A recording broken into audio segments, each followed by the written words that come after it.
السلام عليكم ورحمة الله وبركاته. حبايب قلب ام سوزي الغاليين، عاملين ايه؟ اللي دايما منوريني، وقناة ام سوزي منوره بكم يا حبايب قلبي. والله انتم منوريني ومشرفيني. النهارده بقى يا حبايب قلبي دخلت اوضه النوم بتاعتي، قلت بقى ايه، روقاها يا ام سوزي ونضفيها وخليها زي الفل كده، ولمعيها ومسحيها، وشيلي بقى ايه فرشه السرير يا حبايب قلبي، بقى لها اكتر من 3 ايام ما شلتهاش. قلت بقى اشيلها النهارده كده واتشجع واخلي اوضتي.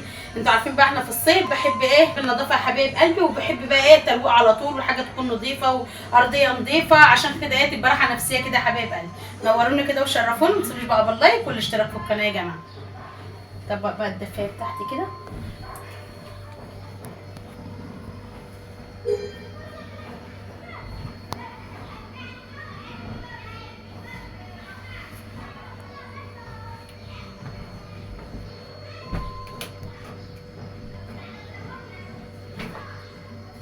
شيل بقى الملايه بتاعت السرير.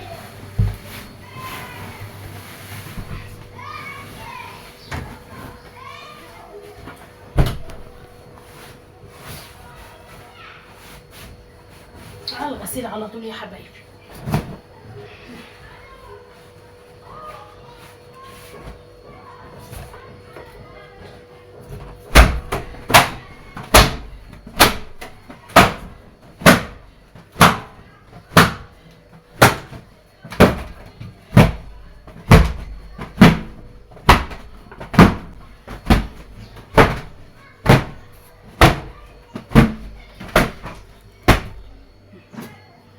بعملها كده نضيفها من الدولاب.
ايه رايكم بقى في الجمال ده حبايبي؟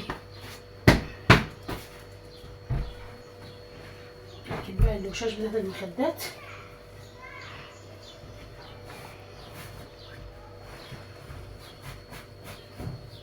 الجو يا جماعه بقى حر نار.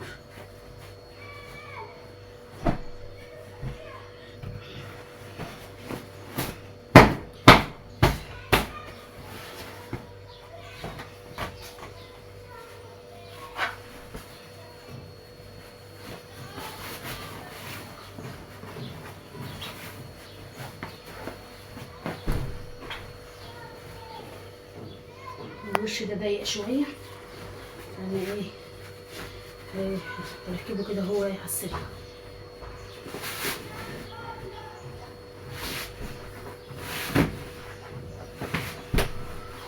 عندي في طقم ملايات وشها بيبقى الوشوش بتاعتها بتبقى واسعه وحلوه، وعندي طقم بقى الوشوش بتبقى ضيقه خالص، بتغلبني على بال ما ايه ما اركبها في المخد.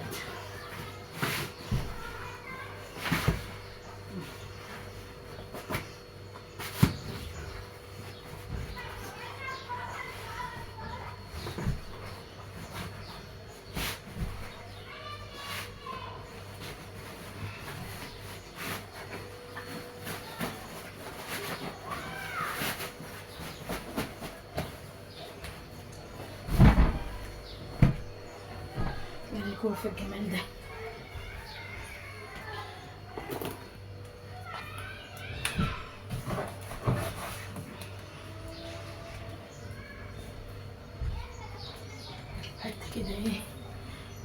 هعمل بقى التسريحه بتاعتي.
تجيب بقى الميه يا حبايبي وامسح الاوضه.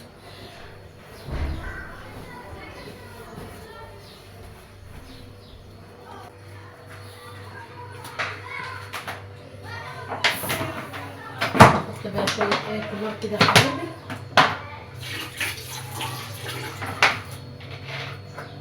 وشويه ديتول يخلي ريحه الاوضه جميله كده يا حبايب قلبي. الديتول ده بيخلي الاوضه ريحه انتعاش كده يا حبايب قلبي.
رايكم بقى في الجمال الحلوه دي؟